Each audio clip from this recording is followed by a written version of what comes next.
Je vais un petit peu troquer cette casquette aujourd'hui d'artisan du développement des innovations pour avoir le plaisir d'animer cette table ronde avec des invités prestigieux qui vont avoir l'occasion de se présenter. On va commencer par le commencement. Et donc, je voudrais quand même remercier Monsieur le Président de la Société d'encouragement à l'industrie nationale, Olivier Mousson, et merci aussi, cher Guy, pour m'avoir fait confiance dans cette animation aujourd'hui. Alors, je vais faire au mieux parce qu'on n'avait que 5 chaises et du coup, je ne vais pas pouvoir me joindre à nos intervenants. Je vais faire au mieux pour ne pas tomber du pupitre et surtout qu'on m'entende et que je ne vous tourne pas le dos. J'aimerais qu'on commence du coup par parler des enjeux de la dépendance. C'est le sujet de cette table ronde aujourd'hui. Pour me tourner vers vous, Monsieur Jumel. Alors vous nous présentiez le champ de votre action, mais aussi, pour moi, vous êtes un territoire qui est particulier, c'est que il est assez représentatif. C'est une bonne photographie de ce qui se passe en France, en ce sens où il y a des territoires très ruraux, des territoires urbains. Il y a des territoires qui sont très avancés sur la résidence autonomie, d'autres sur l'habitat inclusif. Donc voilà, vous dépeignez une très bonne photographie de ce qui peut se passer globalement en France. Est-ce que vous pouvez nous donner ces enjeux globaux de la dépendance que vous ressentez en tout cas sur votre territoire? Merci, bonjour à tous. Donc effectivement, j'ai la chance de diriger l'Agence régionale de santé des Pays de la Loire. Les Pays de la Loire, région représentative du territoire national, on a 3,9 millions d'habitants, à peu près 10% de la population qui a plus de 75 ans. Population de personnes âgées en forte croissance, c'est près de 2% par an de personnes de plus de 75 ans. Et dans les trends de perspective au niveau national, on va passer je crois, de 6,8 millions au niveau national personnes âgées de plus de 75 ans à plus de 12 millions à l'horizon 2070 sur les perspectives INSEE. Donc ça donne à peu près la pente. Une région qui a un taux d'équipement supérieur à la moyenne nationale. On a notamment 112 places d'EHPAD pour 1000 habitants de plus de 75 habitants contre 92 en population nationale également. Et l'offre crée la place, je pense. En tout cas, voilà, on a 10% aussi de la population en est dépendante en EHPAD, 90% à domicile. C'est assez représentatif de la population. Les grands enjeux, sans être exhaustif, j'en verrai 3 principaux. Le premier, déjà, c'est d'être en bonne santé le plus longtemps possible. Ça commence par là. Peut-être deux mots. La prévention, le plus important. Pour ne citer qu'un exemple, le sport est grande cause nationale cette année. On sait que les problématiques sport, nutrition, c'est 9% des décès évitables. Donc pas mal d'actions se passent, notamment dans les établissements d'accompagnement. Donc la prévention, le repérage aussi, enjeu important. On expérimente et ce sera généralisé, notamment ICOP, qui est un dispositif par questionnaire d'enquête porté par tout un réseau de professionnels de santé, le dépistage des premiers signes de premiers troubles de perte d'autonomie. Et donc c'est essentiel. Pas plus long là-dessus. Le deuxième point, et ça a été cité avec la liste d'acronymes du précédent intervenant, c'est de se repérer dans l'offre et de trouver une solution adaptée. Effectivement, on a une multiplicité d'acteurs, d'offres des complémentaires santé, la possibilité d'avoir directement du personnel, les plans d'aide des départements, on peut demander une place en EHPAD, mais enfin voilà, le repérage n'est pas évident. Il y avait les clics. Il y avait les Maya, on a créé les DAC. Je ne reprends pas la liste d'acronymes, mais en tout cas, comment se repérer? C'est l'objet du service public départemental de l'autonomie, qui n'est pas un nouvel acronyme, qui est une idée, moi, que je trouve assez maligne de Dominique Libaud. C'est plutôt de partir du qui fait quoi et d'essayer de refaire, comme on aime en France de manière intellectuelle, refaire les fondations des grandes attributions de compétences, et de se dire, sur chaque territoire, il y a un ensemble de missions qui doivent être remplies, l'aller vers, l'information, l'accès au droit, la résolution des situations complexes, la prévention. Organisez-vous pour rendre lisible le parcours et la trajectoire pour les personnes. Ça me paraît essentiel. Et puis dernier point, si on arrive à se repérer dans cette offre, encore faut-il qu'elle soit adaptée. Et donc là aussi, j'ouvre quelques pistes. Un, qu'elle soit au bon endroit. Ça paraît un peu trivial, mais par exemple, en Vendée, si je prends cet exemple en Pays de la Loire, on a un afflux assez massif de personnes âgées qui s'installent sur le littoral, et l'offre d'EHPAD est à peu près en ruralité au milieu du département ou dans l'Est. Donc l'offre n'est pas au bon endroit, pour dire les choses assez simplement. Qu'elle soit adaptée, il y a des enjeux bâtimentaires, de décalage entre des EHPAD notamment hospitaliers et la vision qu'on en a d'un bien vieillir chez soi. Et puis je finirai par là, qu'on y trouve des personnels. On a un manque criant de personnel aussi bien dans les services que dans les EHPAD. Il y a une raison qui est sociétale, je pense. On a une désaffection à peu près globale des métiers qui nécessitent des astreintes, de travailler le soir, de travailler le week-end, de travailler pendant les vacances. Et là, ce n'est pas uniquement la rémunération, puisqu'on a aussi du mal à avoir des anesthésistes, d'avoir des médecins urgentistes dans les services de soins. Et puis aussi un enjeu de rémunération. Le fait d'avoir des ratios qui permettent d'avoir plus de personnel, évidemment, ça contribue à sécuriser les personnes. Et là, la question, c'est qui paye. Dominique Libaud estimait le besoin de financement à 10 milliards en 2019. On a créé la 5e branche, il y a eu quelques moyens, mais je pense qu'avec l'inflation, on est toujours à peu près au même niveau de besoin. Or, si on prend ne serait-ce que les EHPAD, en fait, le problème principal auquel on se heurte, c'est que le financement n'est pas collectivisé, n'est pas socialisé. La moitié du financement des EHPAD, c'est les résidents eux-mêmes. Plus de la moitié des résidents ont des revenus courants inférieurs au coût de l'EHPAD. Donc en gros, pour la moitié du financement de l'EHPAD, c'est la liquidation du patrimoine ou les aidants. Et c'est à ça qu'on se heurte à chaque fois qu'on revient sur le financement, puisque les solutions, on a eu de nombreux rapports, suppression de l'aide sociale hébergement, création d'une allocation logement, fusion, on avance là-dessus des sections. Techniquement, on voit ce qu'il faudrait faire. Le sujet, c'est le financement dans un contexte budgétaire que chacun connaît en ce moment. Merci beaucoup. Je retiens un mot sur lequel on reviendra dessus avec vous, monsieur Voiturier, sur le repérage et l'action du repérage. Mais avant, j'aimerais me tourner vers monsieur Amarantinis. Vous êtes le président de la Confédération privée les confédérations du grand âge des acteurs privés, et vous avez récemment exprimé votre inquiétude aussi. Alors, sur le PLFSS, on va avoir du mal à éluder cette question d'actualité, même si on va essayer de se projeter un petit peu dans cette table ronde. Sur les annonces de budget ou les non-annonces de budget qui étaient attendues pour finalement que le secteur tienne. Moi, je note qu'il y a des augmentations des budgets de chacune des branches de la prise en charge, maladie, retraite, autonomie. C'est des budgets qui sont des milliards, mais en fait, on a du mal à se rendre compte c'est quoi les ordres de grandeur. On parle de 7,2 milliards pour l'assurance maladie, la branche maladie, 2,4 milliards pour l'autonomie, 2,5 milliards pour la retraite. Mais qu'est-ce que ça, finalement, est-ce que ça a un effet concret dans la prise en charge et dans finalement la soutenabilité des modèles des établissements? D'abord, bonjour à toutes et à tous. Merci à l'organisation de nous permettre d'être présents et de nous exprimer aujourd'hui pour le compte des acteurs privés du grand âge, donc le SINERPA, vous l'avez évoqué, donc le syndicat national des établissements et résidences privées pour personnes âgées. Donc quelques chiffres rapidement pour présenter. C'est 3500 adhérents dans 3 métiers.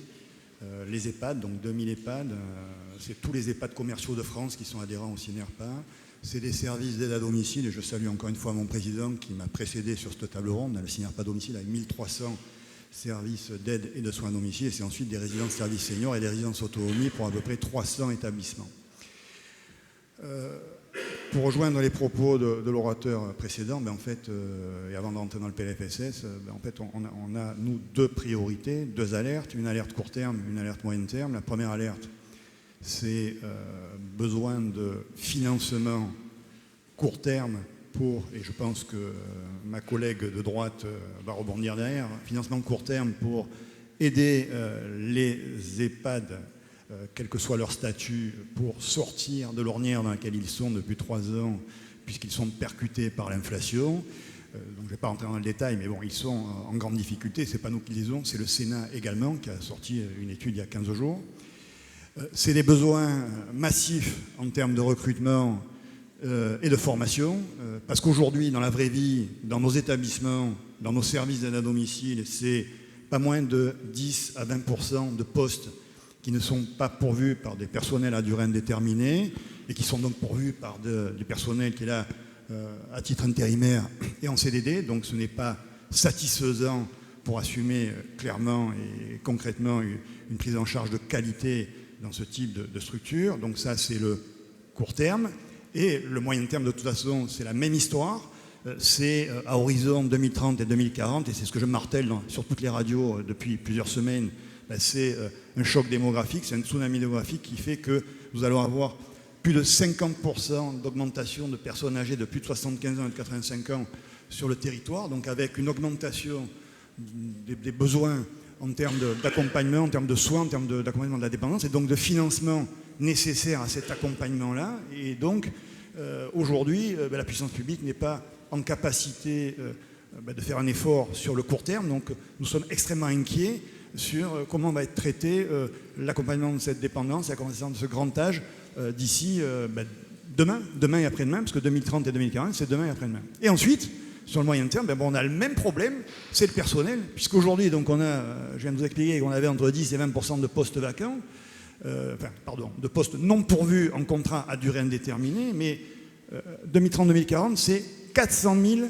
personnels supplémentaires à recruter en CDI sur plusieurs profils de postes. Donc c'est une catastrophe parce qu'aujourd'hui, on n'a pas les moyens en interne et en externe aussi, parce que il faut que chacun prenne sa part de responsabilité. On n'a pas les moyens d'envisager sereinement de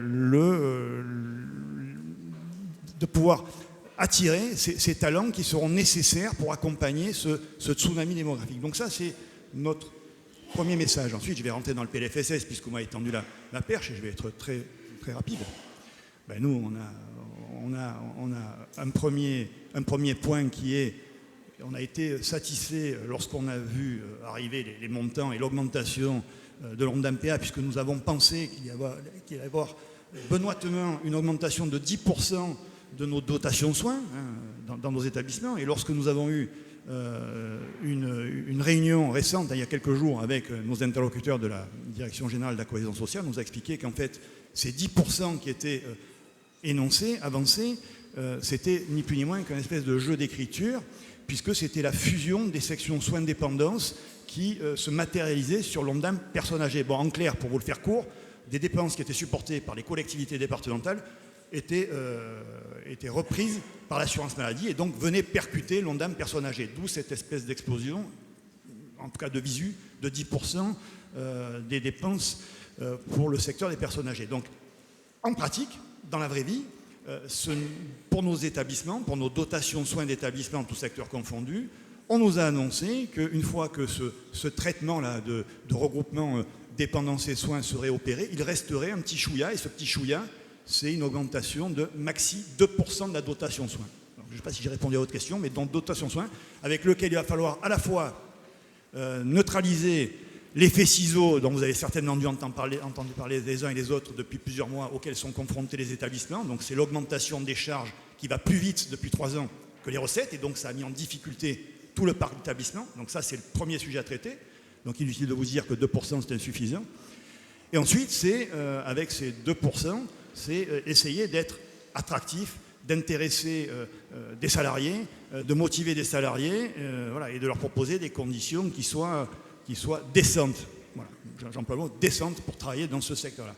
Aujourd'hui, avec 2% d'augmentation sur des dotations soins, sur un parc d'établissements qui est en grande difficulté, puisque vous avez tous entendu qu'aujourd'hui, c'est plus de 50% dans le secteur commercial d'établissements qui vont afficher un déficit au 31 décembre 2024, et c'est plus de 80% des établissements publics et associatifs, vous m'arrêterez si je me trompe, qui annoncent également un déficit important au 31 décembre. Donc c'est une catastrophe. Voilà. Donc on est dans un secteur qui est sinistré et c'est une catastrophe. Et 2% pour nous, c'est insuffisant. Voilà, moi j'en ai terminé sur le PLFSS et j'espère que je n'ai pas été trop long. Maintenant, si j'ai d'autres questions à aborder, je m'empresserai d'y répondre.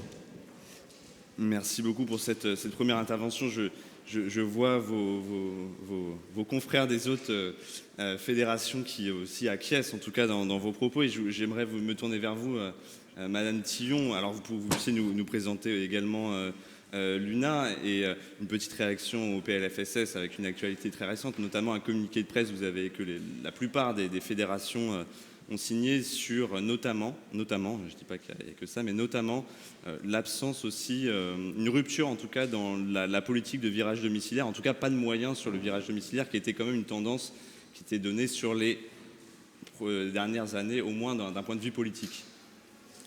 Merci. Alors juste pour présenter UNA, parce que mon collègue a présenté le CINERPA, c'est l'Union nationale de l'aide et des soins au domicile. Donc nous sommes une fédération qui a vocation à effectivement travailler dans le médico-social sur tout ce qui concerne le domicile, et nous couvrons l'ensemble du territoire national avec des structures associatives ou des services publics territoriaux ou encore des mutuelles ou des fondations.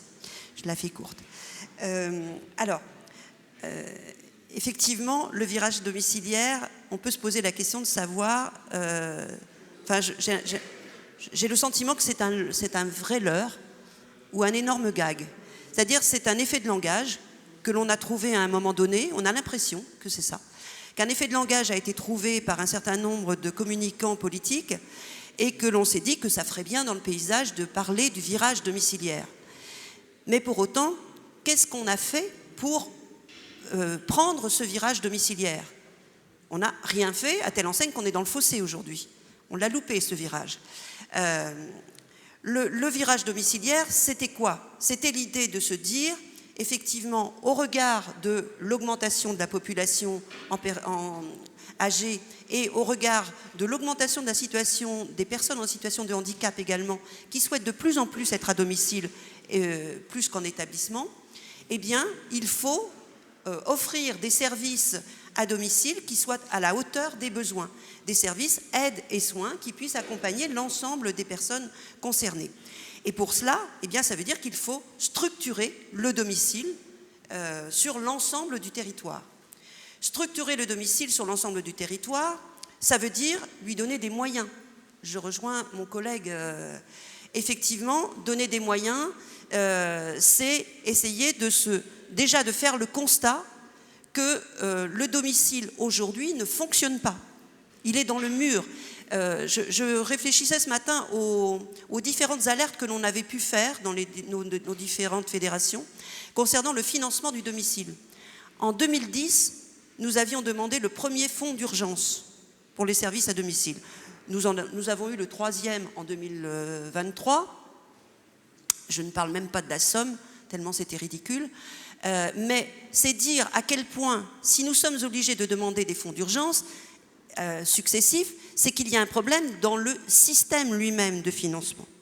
Or, là, ce que l'on observe, c'est qu'il n'y a jamais eu de volonté de refondre l'ensemble du système de financement du domicile, et on a aujourd'hui des services à domicile qui sont moribonds, un certain nombre ont déjà disparu, et dans l'ensemble de nos fédérations, nous estimons qu'environ 30% sont sur le point de disparaître. Donc, est-ce que l'on va continuer à laisser des services à domicile disparaître alors que les besoins sont croissants sur le territoire? Est-ce que l'on va continuer à à constater qu'il y a des déserts médico-sociaux qui se créent sur le territoire, parallèlement aux déserts médicaux? Et donc, est-ce que l'on va, une fois pour toutes, dire nous tirons un trait sur une partie de la population? Il y a un moment donné où il faut constater les faits et dénoncer ces faits-là. Et dire que les politiques n'ont jamais eu le courage d'agir véritablement. Parce que c'est vrai, ça suppose de refondre un système, le système de partition entre les ARS et les départements, de revoir un peu ce système-là qui est totalement inégalitaire et qui fait qu'aujourd'hui, il faut que vous choisissiez le département où vous voulez vivre, parce que suivant le département où vous habitez, eh bien, le système de financement des services à domicile ne sera pas le même, et donc vous allez avoir du reste à charge supplémentaire éventuellement, et donc vous allez peut-être être amené à renoncer à votre plan d'aide. Et ça, c'est un constat. Il me semble que nous avons eu la création de la branche autonomie. Qui dit branche autonomie de la sécurité sociale dit universalité des droits. Qui dit universalité des droits dit universalité de l'APA. Et nous ne constatons pas aujourd'hui cette universalité, pas davantage sur la PCH d'ailleurs. Donc ces éléments-là, si vous voulez, sont des éléments qui sont extrêmement inquiétants. Et je le dénonce parce que c'est mathématique. Je veux dire, le vieillissement de la population, il est quand même assez facile à calculer. Autant une crise sanitaire, elle ne se programme pas, voilà, elle nous tombe dessus, mais le vieillissement de la population, c'est assez facile de se dire qu'en 2030, en 2050, on va être dans le mur. Et que donc, il faut prendre les mesures. Et ne pas prendre les mesures de la part des politiques, c'est une faute politique grave. Et aujourd'hui, le PLFSS est vraiment, alors là, une parodie de budget de sécurité sociale, qu'on ne parle même plus de sécurité sociale. C'est extrêmement grave. Il n'y a rien, absolument rien dans le PLFSS 2025 sur le médico-social et en particulier sur le domicile.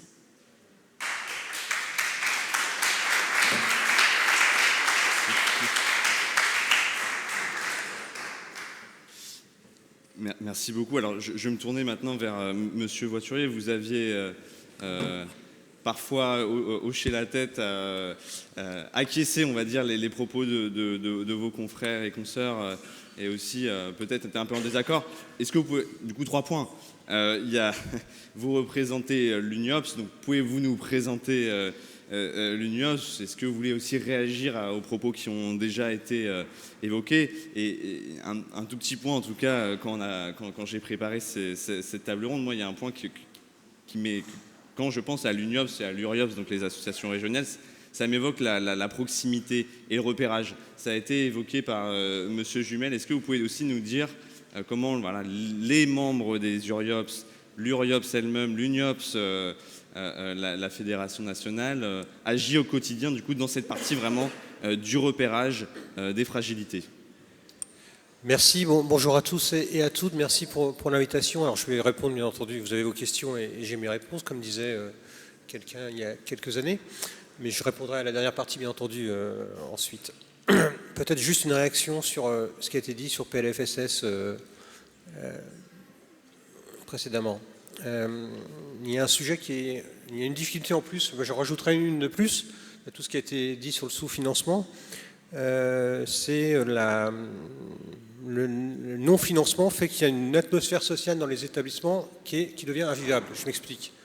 Je ne sais pas, je ne vais pas essayer d'être trop long, mais de passer sur les épisodes précédents du Ségur, de la prime Ségur. Je ne sais pas si ça parle à certains et j'espère que ça ne prend pas la tête, pardon pour l'expression, mais ça me la prend bien, mais en tout cas autant que pour vous que pour moi. C'est qu'on est dans une situation aussi où, pendant la crise sanitaire, on a tous et toutes, et c'était logique, et on continue à le défendre, été sur les balcons pour applaudir à 20h les soignants, les personnes d'accompagnement, et pas que les soignants médicaux, et que derrière, il y a eu ce qu'on a appelé la conférence Castex du 18 février 2022, sauf erreur, en disant on ouvre une grande conférence sur l'évolution des métiers et sur pour le dire simplement, sur la revalorisation des métiers. Très bien, et on est favorable. On est quand même dans un système où l'employeur n'est pas le financeur, ce qui n'est pas anodin. C'est-à-dire que l'employeur n'a pas l'enveloppe financière, n'est pas maître de l'enveloppe financière avec laquelle il va payer ses professionnels. Je préfère professionnels. Voilà. Et donc on a les pouvoirs publics, d'abord les syndicats d'employeurs, puis les syndicats de salariés ont signé un accord, puis l'accord a été agréé par le ministre de la Direction du Travail, puis ensuite l'accord a été étendu.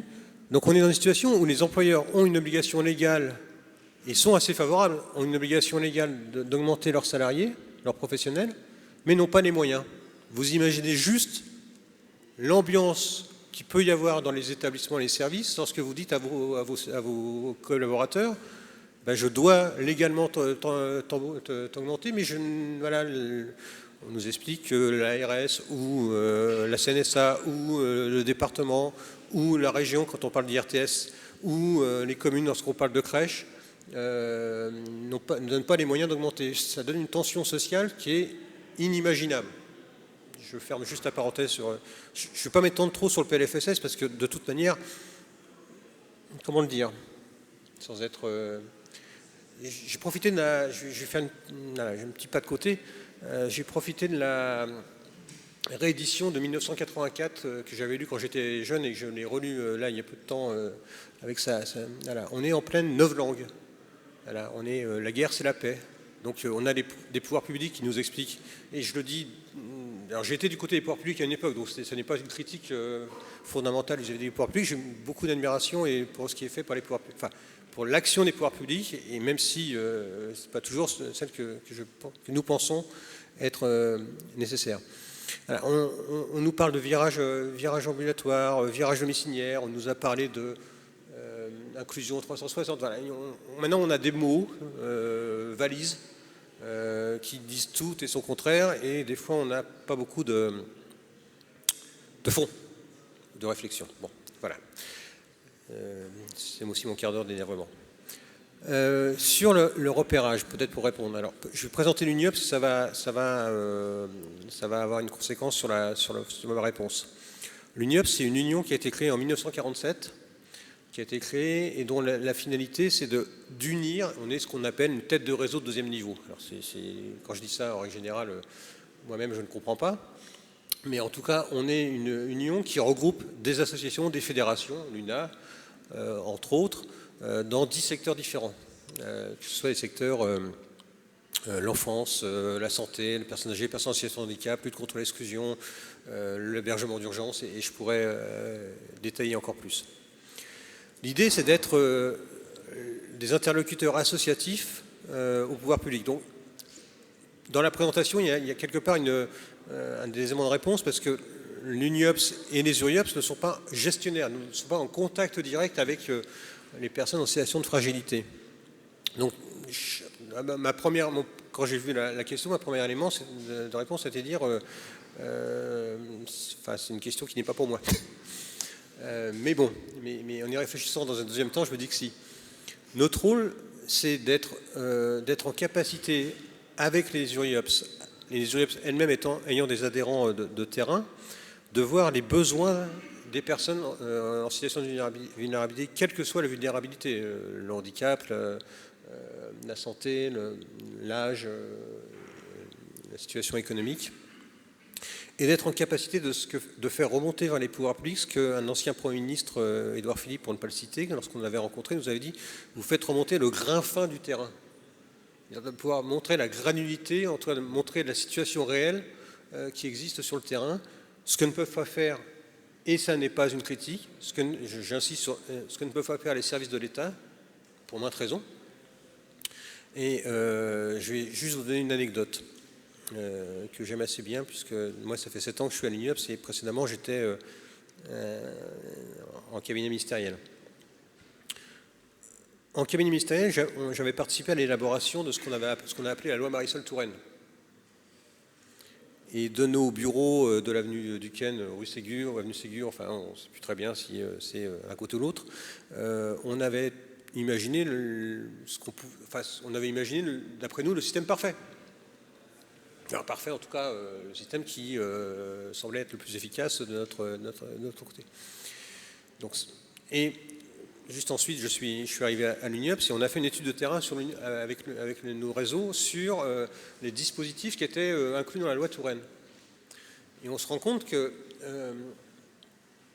y a des systèmes qui ne matchent pas sur le terrain, qui sont pensés en toute bonne conscience et sans toute bonne conscience dans les ministères et qui ne fonctionnent pas. Donc notre rôle au sein de l'UNIOPS, avec nos adhérents, avec nos URIOPS, c'est justement de pouvoir à la fois avoir une action descendante, même si j'aime pas trop le terme descendante, c'est-à-dire d'être en capacité de traduire les directives d'État vers les structures, les directives, enfin les lois, la législation, la réglementation, et d'être en capacité aussi de confronter ce dispositif légal et réglementaire avec les réalités de terrain. Bon, ça c'est le premier point. Le deuxième point, et je m'arrêterai là pour ne pas être trop long, on est aussi en capacité, par l'intersectorialité de l'UNIOPS, de pouvoir expérimenter, en tout cas de pouvoir construire des modèles d'aller vers qu'on trouve dans d'autres domaines. Je m'explique. L'UNIOPS a beaucoup participé à la transformation, alors, de ce qu'on appelle maintenant le 5e collège du Conseil national de lutte contre l'exclusion, ce qui était avant le 8e collège. En gros, pour faire simple, la représentation des personnes directement concernées par les situations de pauvreté dans la prise de décision des politiques publiques de lutte contre la pauvreté. Et ce travail de monter en expertise des personnes en situation de pauvreté, on essaye aussi de le traduire dans d'autres domaines, de le traduire par exemple dans la prise de parole dans les CVS, dans les établissements, d'être en capacité de partir du principe que la voix des personnes directement concernées est obligatoire, mais que celle-ci doit se construire. Je suis toujours très dubitatif lorsqu'on me dit on va jeter la personne, enfin on va mettre la personne en situation de vulnérabilité autour de la table sans avoir construit avec elle, bien sûr. Hein. C'est pas l'idée, c'est pas de trahir sa pensée ou de trahir ses besoins, mais de construire la prise de décision, la participation de la personne directement concernée dans la prise de décision qui la concerne. Je ne sais pas si ça répond à votre... Eh bien, c'est parfait. Mais justement, là, on a eu c'est vrai qu'on... Merci beaucoup pour toutes ces premières interventions. Et maintenant, j'aimerais me tourner vers vous. J'aimerais essayer de me tourner vers vous, mais sans tourner le dos à tout le monde.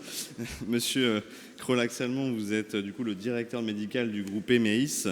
Et le groupe EMEIS, c'est un groupe international. Et du coup, vous avez, vous, cette vision aussi opérationnelle dans de nombreux pays. Est-ce qu'on a des choses à apprendre justement à l'étranger sur la prise en charge, le parcours résidentiel, l'organisation des soins et la vie dans un établissement? Oui, merci. Bonjour à toutes et à tous. On a beaucoup de choses à apprendre de l'étranger, en particulier de nos collègues européens. Moi, je viens du secteur public. Après 25 ans d'Hospice Civil de Lyon, d'Université de Lyon, j'ai découvert un groupe qui, effectivement, est très présent en Europe, en Amérique du Sud. Un peu plus de 1000 établissements, des centaines d'agences du domicile, des cliniques et des maisons de retraite ou équivalents. Et effectivement, j'ai découvert des activités dont on a tout à apprendre. J'en citerai quelques-unes. À domicile, pour le domicile, dans les pays du Nord ou aux Pays-Bas, on se donne les moyens d'apporter vraiment des soins à domicile d'excellence, et vraiment d'excellence. On dépasse les soins un peu génériques d'assistance à la dépendance des personnes âgées. On va vers des soins autour du cancer, après les traitements chirurgicaux, les chimiothérapies, avec des équipes qui sont montées en compétences de façon qui visent l'excellence. Il y a aussi des activités qui sont portées par notre groupe, mais à l'étranger, et on est frustré de ne pas pouvoir le faire en France. Autour des 1000 premiers jours de l'enfance, j'ai découvert ça. C'est extraordinaire. C'est une assistance à domicile pour les familles qui sont en difficulté pour accueillir un nouveau-né, parce que conditions sociales, parce que climat délétère. Eh bien, on peut les aider à domicile pour favoriser ces 1000 premiers jours de l'enfance. Voilà, ça c'est des expériences à domicile aux Pays-Bas qui sont extraordinaires et qui sont financées.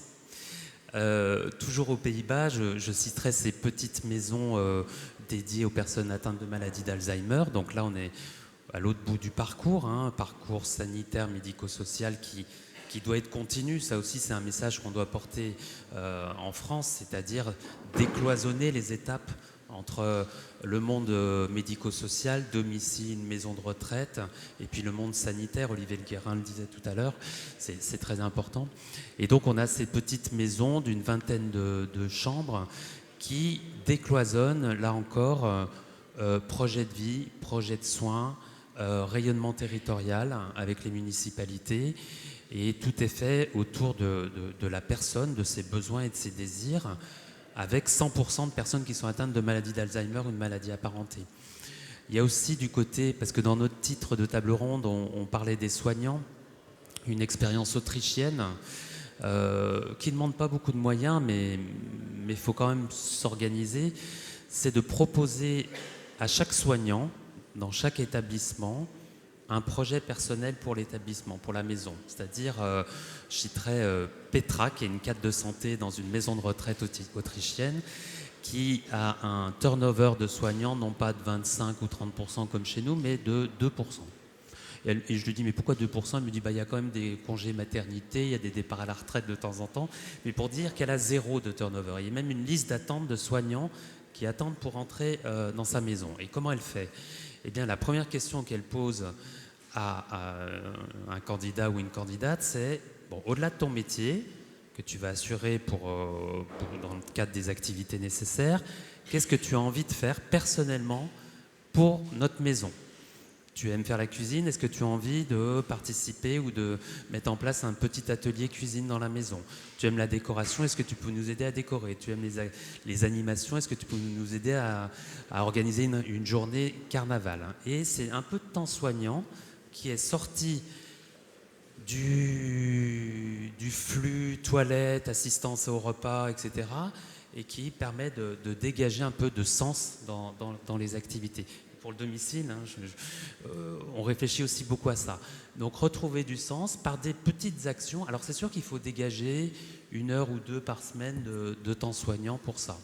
Voilà, c'est des parcours, je citerai quelques exemples rapidement, mais c'est des parcours digitaux de rééducation. Un exemple à Madrid qui est extraordinaire, une clinique de neurorééducation qui est centrée sur les motivations personnelles des patients. Et qui construit un parcours digital. Si j'aime faire la montagne, tout mon parcours de rééducation va être construit autour de la montagne. Ça aussi, alors c'est plus du côté sanitaire. Et puis un dernier exemple, alors là c'est pas l'étranger, c'est la France, mais on en est très fiers.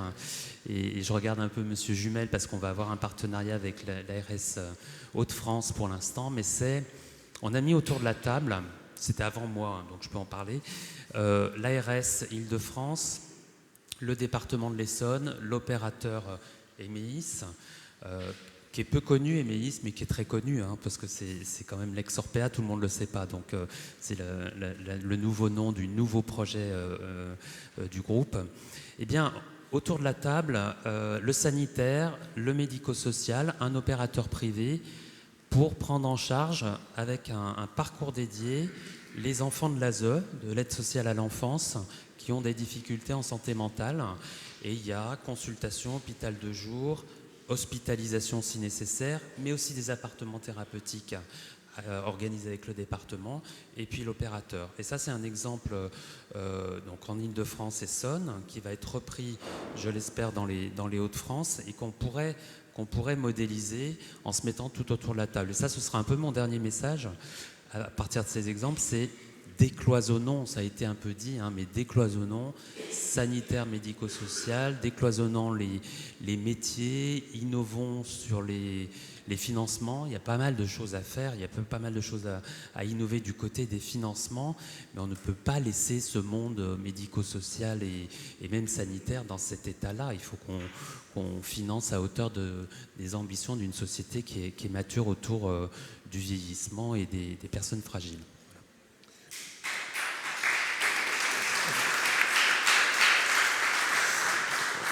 Merci beaucoup. On essaiera de toucher du doigt, en tout cas évoquer cette partie, en effet, décloisonnement dans une seconde partie de table ronde. Moi je retiens un mot, donc numérique, pour faire la transition avec vous, professeur Bertrand Fougère. Alors, loin de nous l'idée de faire de la prise en charge de la dépendance une solution, des solutions techno-solutionnistes, la réponse unique à la dépendance, mais cependant, vous avez plusieurs casquettes. Vous copilotez notamment le grand défi de dispositifs médicaux numériques et bien vieillir, que vous copilotez avec le professeur Line Farah. Et vous êtes aussi chef du service de gériatrie du CHU de Tours. Voilà, pouvez-vous nous présenter sur ces 2 points votre action et du coup les objectifs et les atterrissages du grand défi que vous coportez, avec le professeur Guérin également qui intervenait juste avant.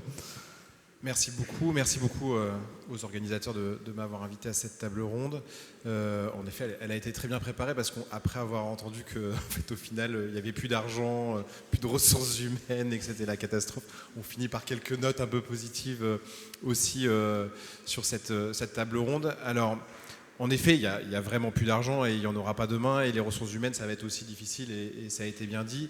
Et probablement que le numérique et les dispositifs numériques vont nous aider aussi là-dedans, parce qu'il va de toute façon falloir qu'on trouve des solutions.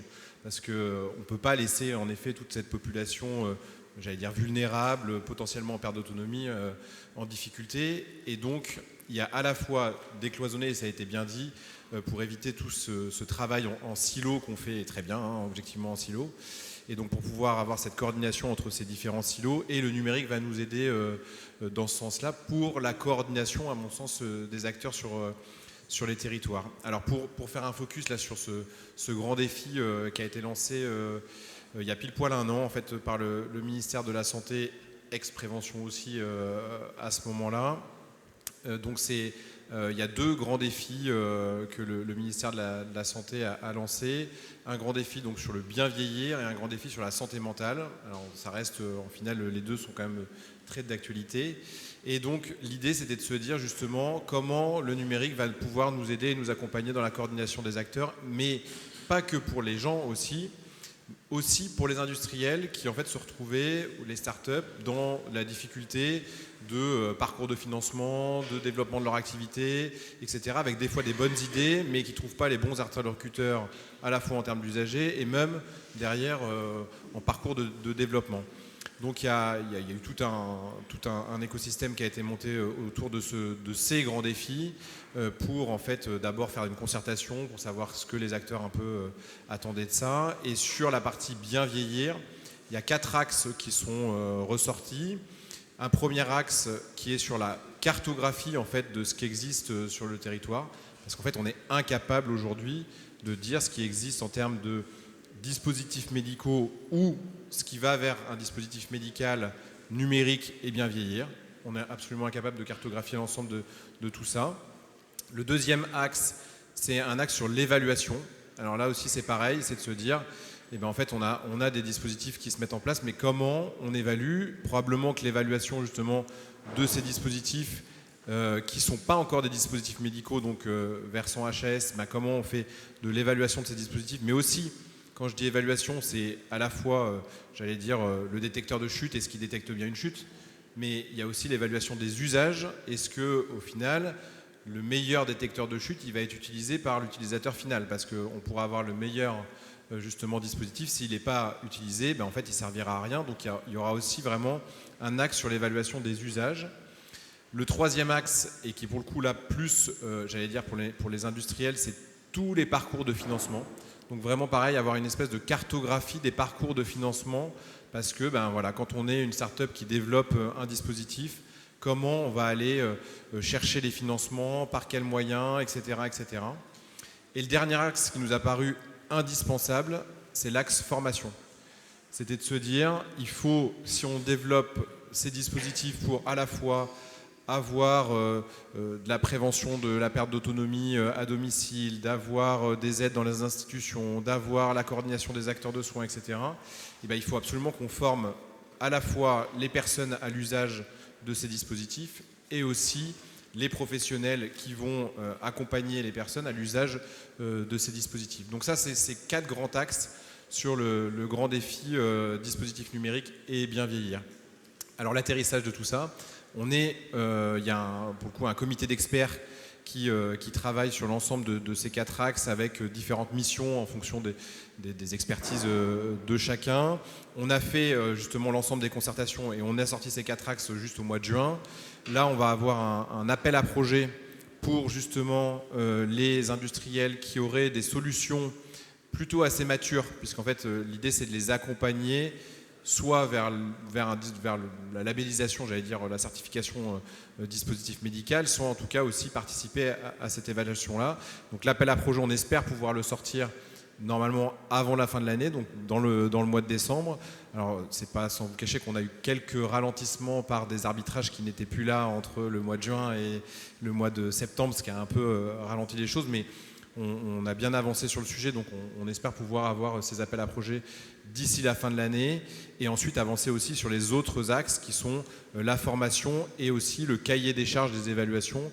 Ce cahier des charges des évaluations, on va travailler aussi, et ça rebondit un peu à ce qui a été dit tout à l'heure, avec les acteurs de territoire et notamment avec les gérontopoles sur les territoires pour en fait se dire comment en fait on arrive à faire remonter aussi les pépites de chaque territoire sur des financements qui pourraient être un peu nationaux. Merci beaucoup. Je pense qu'on pourrait avoir 4 heures de table ronde, mais j'aimerais qu'on dédie quand même le temps qui nous reste.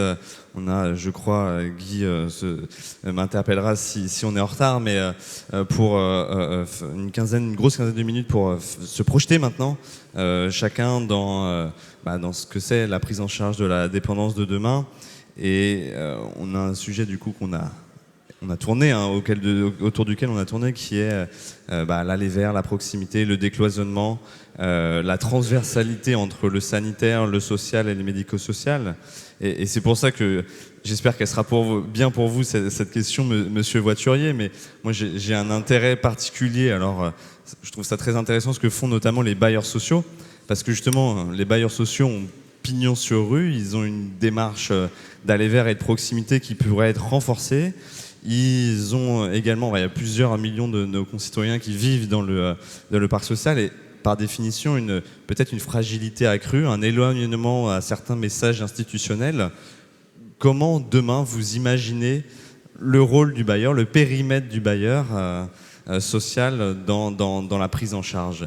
On a à peu près 2 à 3 minutes pour chacun d'entre vous pour le deuxième tour de table, pardon. Ça m'arrange bien parce que je ne suis pas spécialiste des bailleurs sociaux, mais je vais faire avec.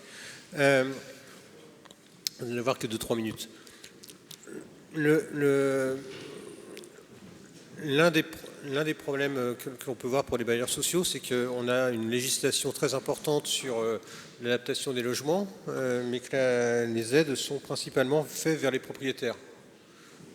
Ma Pribadapt, elle a été faite pour les propriétaires. Donc déjà, la première mesure, ce serait peut-être d'avoir une extension de la Pribadapt pour les bailleurs sociaux. Je regardais un peu pour préparer cette table ronde. Un bailleur social de la ville de Paris estime qu'il a 1% d'augmentation par an dans ses logements de personnes de plus de 65 ans. Donc il y a un vieillissement de la population dans les logements sociaux. Ce qu'on voit par ailleurs, c'est que on a aussi un vieillissement de la population dans les centres d'hébergement et de réinsertion sociale. Un phénomène qu'on ne connaissait pas avant. Dans les CHRS, vous aviez une population majoritairement 30-40 ans, plus jeune 30-40 ans. Et là, on a une augmentation du nombre de... Non. Donc il faut aussi adapter. Moi, je crois, pour vous dire simplement, je ne crois pas à la dichotomie classique hébergement et logement. Enfin, chez soi et voilà. On a essayé. Quand je dis on, je ne caricature pas, mais de mettre le chez soi en opposition à la structure d'hébergement, ça n'est absolument pas une bonne idée. Il faut un continuum. Il faut un panel, les résidences autonomie, location intergénérationnelle. Tout ça peut permettre aussi d'avoir une étendue de réponses en fonction de la situation des personnes. Par ailleurs, la situation des personnes, elle est évolutive. Elle est évolutive dans le temps. C'est-à-dire que même si malheureusement dans la réalité, c'est pas toujours vrai, lorsque vous êtes en hébergement, en hébergement EHPAD, pour le dire simplement, on pourrait imaginer que votre situation fasse que vous pourriez retourner dans un domicile adapté. Voilà, donc il faut vraiment réfléchir à cette idée de décloisonnement qui va être importante. Je vous donne juste un exemple pour illustrer ça. Je ne sais pas si vous vous rappelez de la loi Elan de 2020, sauf erreur, 18, quand le temps passe, on ne s'en rend pas compte, 2018, avec un sujet sur la possibilité d'avoir des logements accessibles pour 20%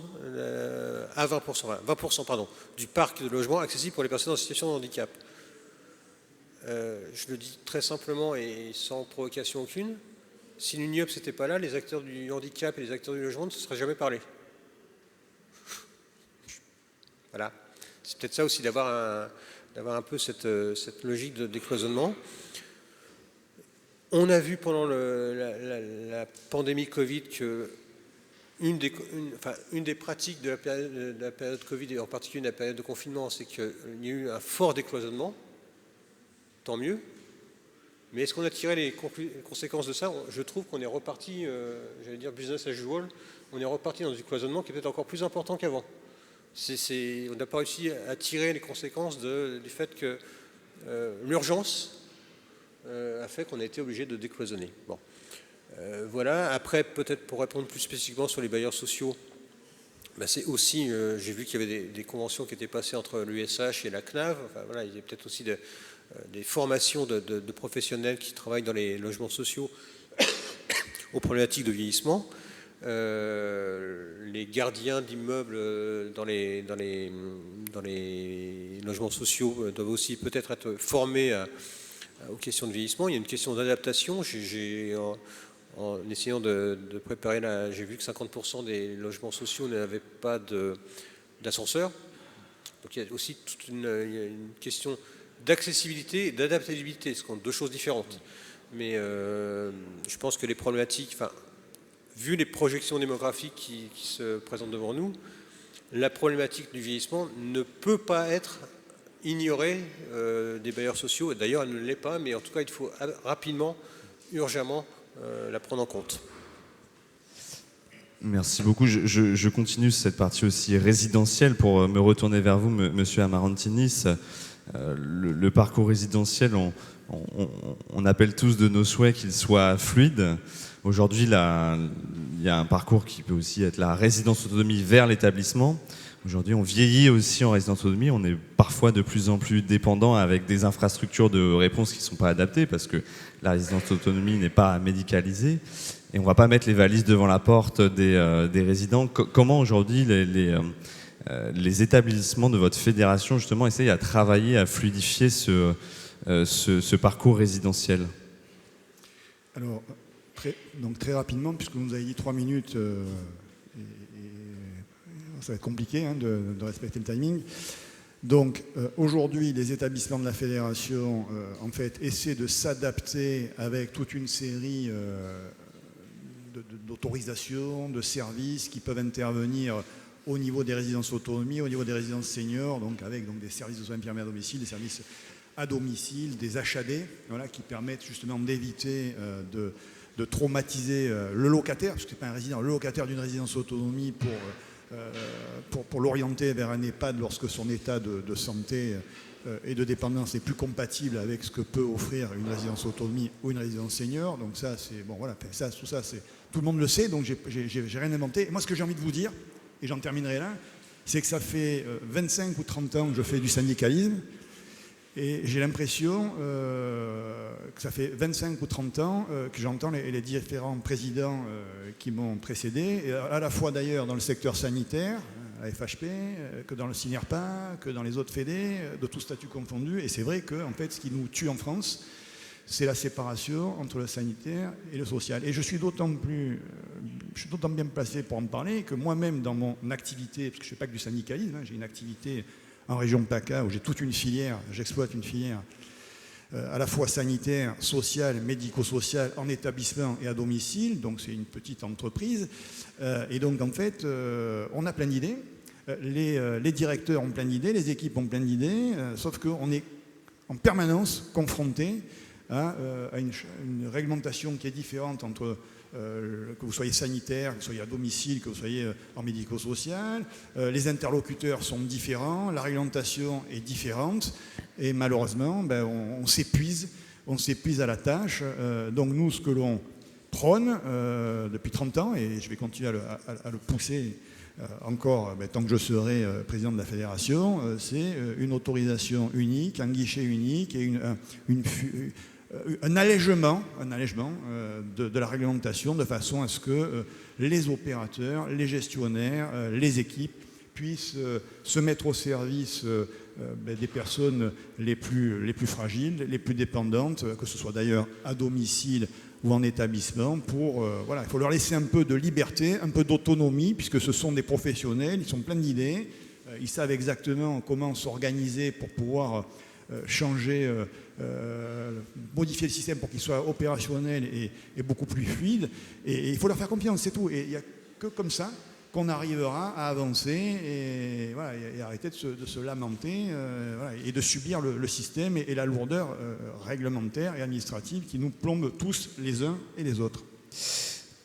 Merci beaucoup. Alors du coup, je note le point du guichet unique et il y a alors, désolé de revenir éternellement dessus, mais il y a aussi on note dans le PLFSS une fusion, en tout cas, des sections soins et dépendance qui, voilà, en tout cas, peut-être est insuffisante.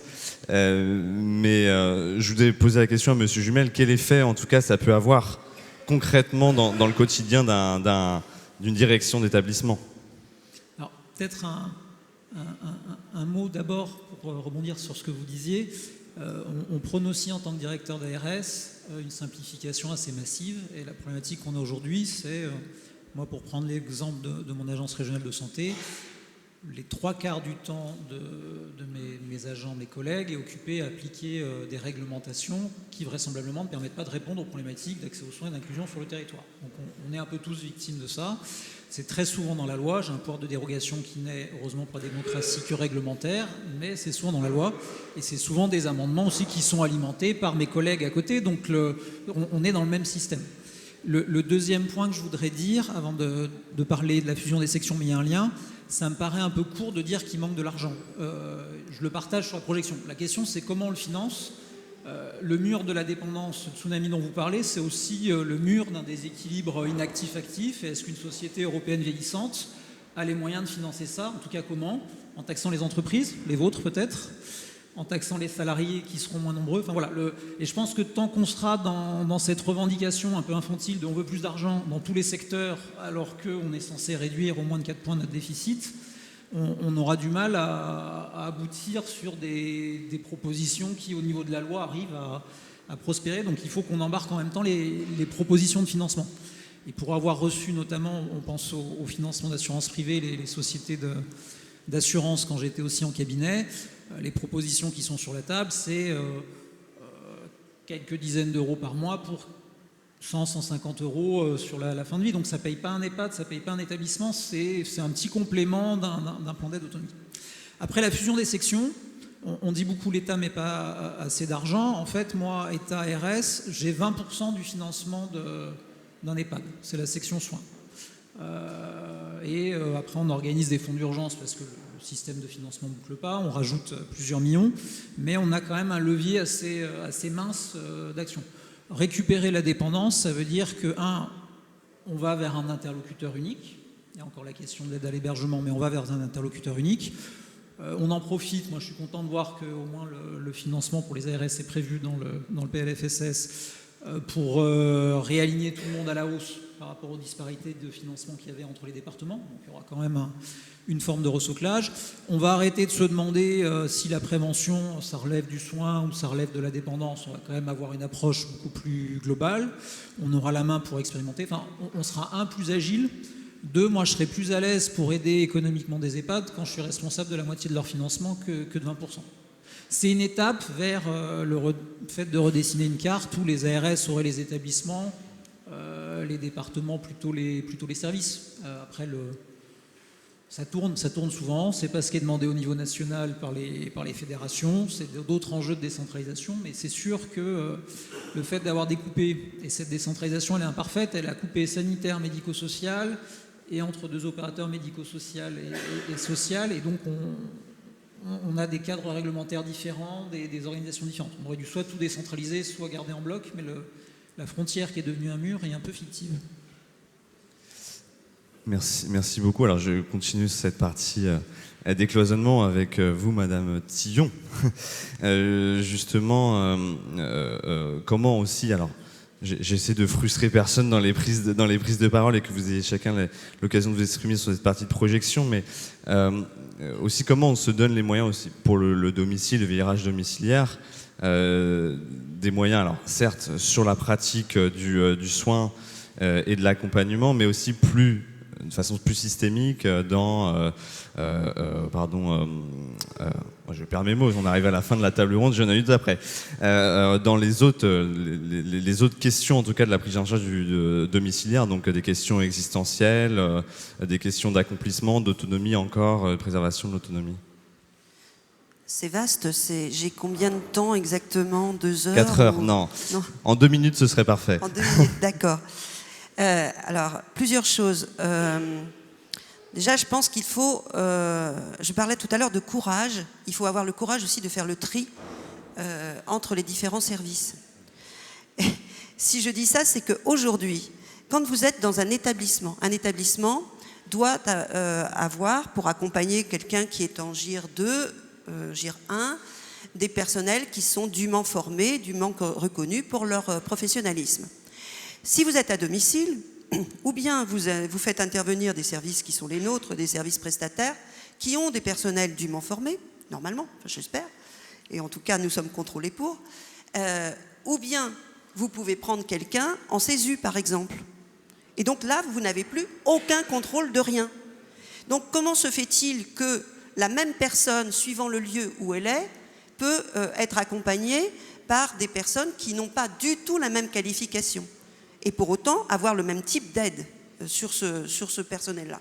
Donc il y a un moment où il va falloir faire les choix aussi sur le type de service que l'on veut pour accompagner en dignité les personnes à domicile.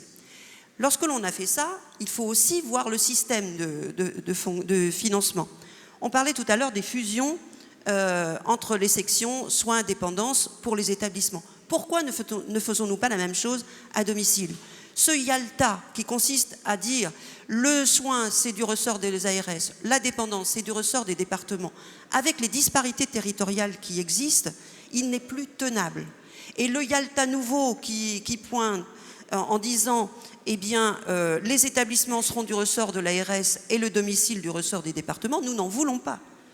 Un certain nombre de fédérations, nous étions 9 à Matignon il y a quelques mois de cela, nous avons dit notre opposition à cela.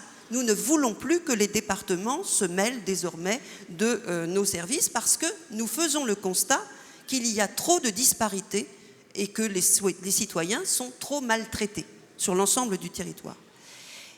Par ailleurs, une loi est passée il y a quelque temps sur la fusion des services d'aide et d'accompagnement à domicile et les services de soins infirmiers à domicile pour créer les services autonomie à domicile. Ça, c'est une bonne loi. Parce qu'effectivement, si l'on veut que les personnes soient correctement accompagnées à domicile jusqu'au bout de la vie, parce que c'est ce que nous faisons, eh bien, il faut qu'il y ait une coordination correcte entre les soignants et les accompagnants. Et il faut qu'il y ait autour de la personne concernée une même coordination des professionnels que vous avez par ailleurs en établissement. Pourquoi, jusqu'à maintenant, n'avons-nous pas mis cela en place?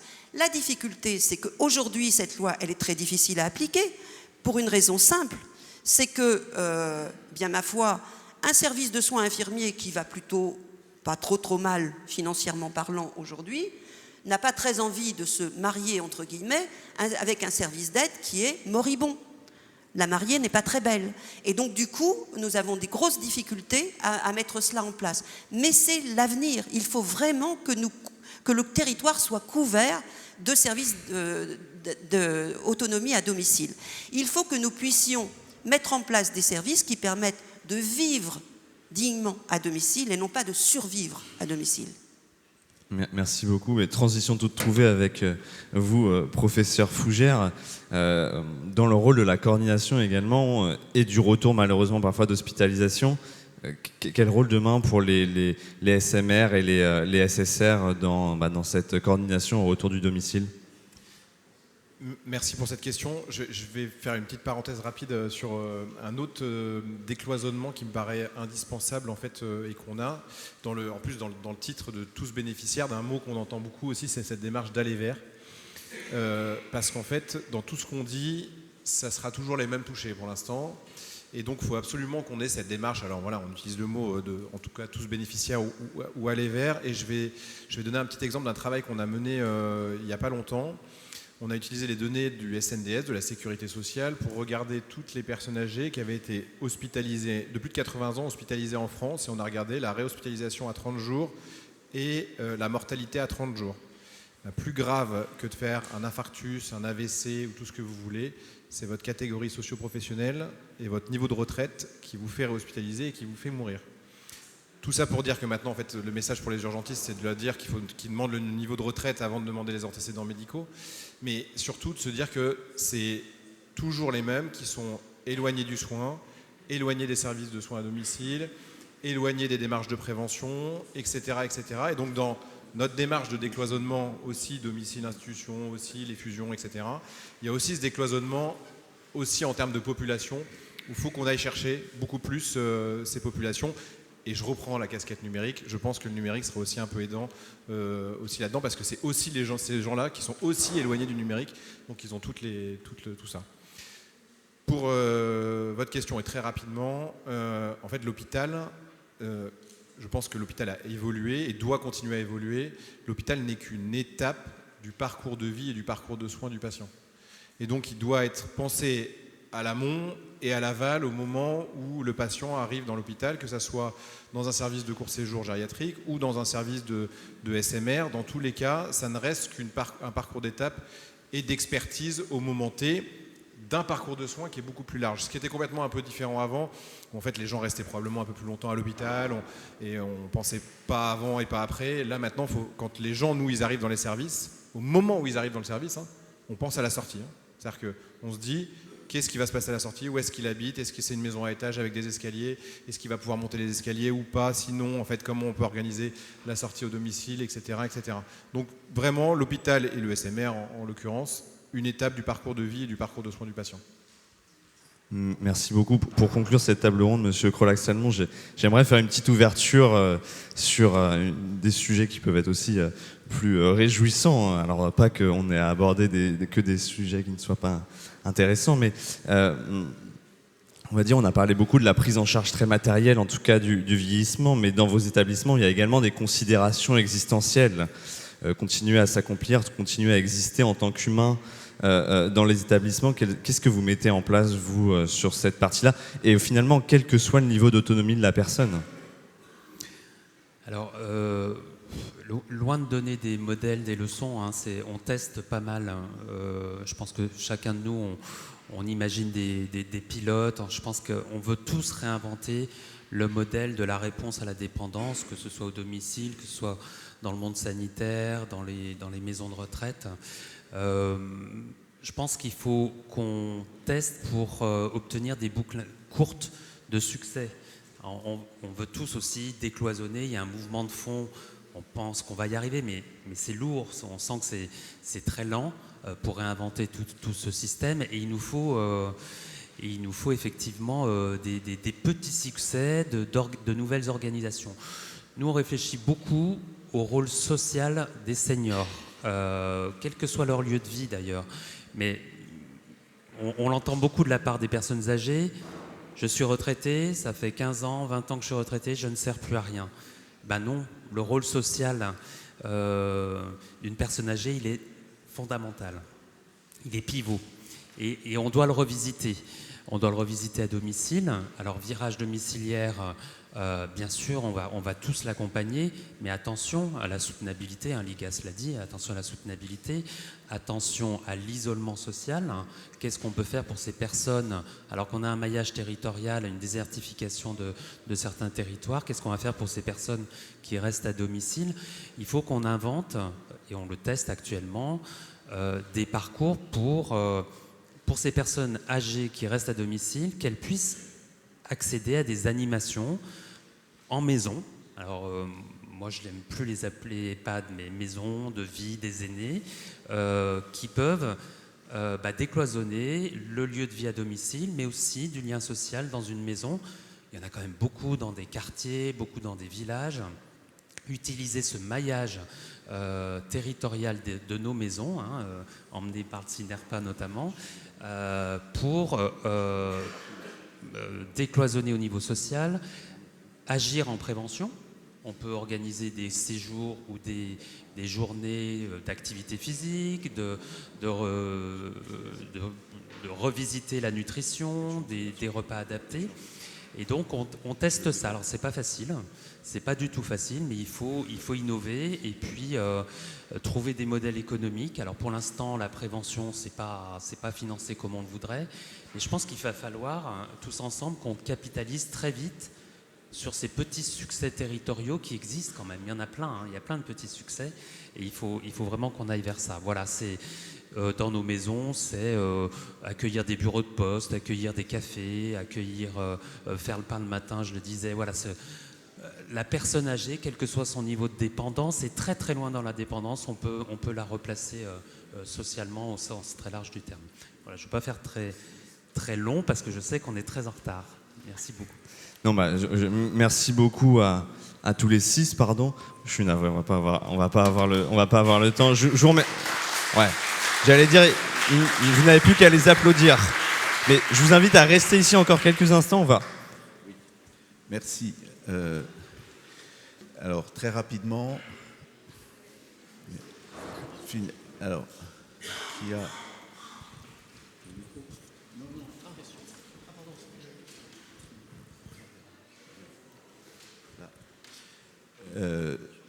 Nous avons une table ronde tout à l'heure sur les innovations avec des elevator pitch de beaucoup d'innovations. Mais j'ai voulu donner 2 minutes à Bernard pour qu'il vous parle d'une innovation particulière sur les aidants en 1 minute 30. C'est très simple à expliquer. Merci beaucoup Guy. Bonjour tout le monde. Donc moi effectivement je suis Bernard, donc Cheikh Boudou, donc fondateur de Finance. Donc on a beaucoup parlé d'argent, de dignité, de vulnérabilité, de parcours résidentiel. Donc nous on a conçu une innovation en fait qui s'appelle la carte finance qui va effectivement agréger tout ça. Donc je prends un exemple assez simple. Prenons l'exemple de Chantal, auxiliaire de vie, qui doit se rendre en fait chez Madame Durand pour faire des besoins essentiels, les courses, l'achat des médicaments et accompagner Madame Durand au marché. Donc nous on a construit en fait une carte qui permet à Catherine, donc la fille de Dame Durand, l'aidante, à distance, de dédier un budget vraiment à cet usage, quoi. D'accord ? Donc Chantal pourra utiliser la carte bancaire en toute sécurité. Et cette carte va assez vite, assez loin d'ailleurs. Elle va s'activer en fait selon des jours et des heures d'intervention de Chantal. Donc si elle arrive le jeudi de 10h à 12h, le mardi de 14h à 16h, la carte va s'auto-activer uniquement sur des créneaux d'intervention qui vont permettre à Chantal justement de pouvoir consommer le budget dans le cadre de confiance qui a été établi. Donc ça c'est hyper important. Ça va aussi bien servir à des gens qui sont en situation de handicap, cognitif ou âgés. Et on est aussi très, très sensible à ce que disait Titouan aussi sur la citoyenneté des personnes. La même carte aussi pourrait être utilisée par la personne. Je prends l'exemple d'un sujet qui nous a inspiré dans ma famille, l'Alzheimer. On peut choisir le code confidentiel de la carte, ça peut être choisi et changé à volonté, et la personne peut aussi utiliser la carte pour continuer à aller sortir, vivre sa vie de citoyen, c'est important aussi, et pouvoir le lendemain confier le même produit en fait aussi à un membre en fait du secteur sanitaire et médico-social, en EHPAD, dans un service senior. La carte peut être confiée aussi à des voisins, à des co-résidents, donc c'est un sujet à la fois d'innovation et d'inclusion numérique au profit d'autonomie. Voilà. Merci Bernard.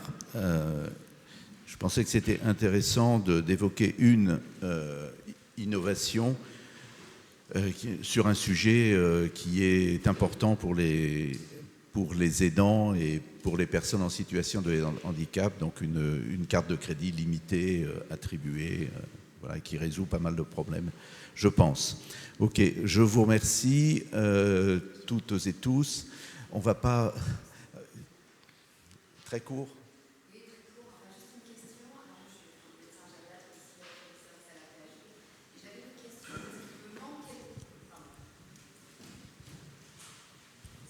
Bonjour, Adeline Gouronac, je suis médecin gériatre et chef de service à la PHP. En fait, j'avais une question par rapport aussi à l'intitulé notamment, parce que quand j'ai vu Statut des aidants, je pensais qu'on allait parler d'un autre partenaire qui pour moi est l'acteur clé, parce que je rejoins mon collègue pour dire que moi à l'hôpital on n'est qu'un épiphénomène et qu'on aura beau, et d'ailleurs c'est ce qu'on dit aux étudiants, hein, faire le maximum pour avoir vraiment fait une prise en charge qu'on estime optimale à la sortie, s'il n'y a rien derrière et notamment s'il n'y a pas l'acteur clé qui est aussi l'aidant familial et l'aidant informel, qu'est-ce qu'on en fait? Moi je crois vraiment au partenariat de plus en plus avec vraiment un partenariat vraiment on va dire enfin là aussi en décloisonnant vraiment inclus dans le parcours de soins jusqu'à l'hôpital, hein, jusque vraiment la famille, l'usager qui sont des acteurs de soins autant que nous et des professionnels qui agissons avec eux et pour eux et ensemble. Et là, j'étais étonnée de ne pas en avoir trop entendu parler. Voilà, donc ma question, c'est ça. Est-ce que vous aussi, vous êtes dans ces enjeux de partenariat étroit avec les acteurs que sont les usagers? Alors, c'est un peu de ma faute où je n'avais que 6 fauteuils sur scène. Et le temps. Mais vous voulez répondre? Enfin, je vais le faire en version rapide, hein. Je pense qu'on est tous d'accord, et la réponse est oui, en fait, mais je pense qu'on aurait tous pu parler 1h30 d'affilée chacun, et qu'en fait, il fallait qu'on cloisonne, pour le coup, notre discours. Mais oui, vous avez raison. Merci à tous. On n'aura pas le temps de faire plus de questions, et la pause, je crois que ça ne va pas être possible, mais vous aurez le déjeuner après, ne vous inquiétez pas. Merci, donc ne bougez pas.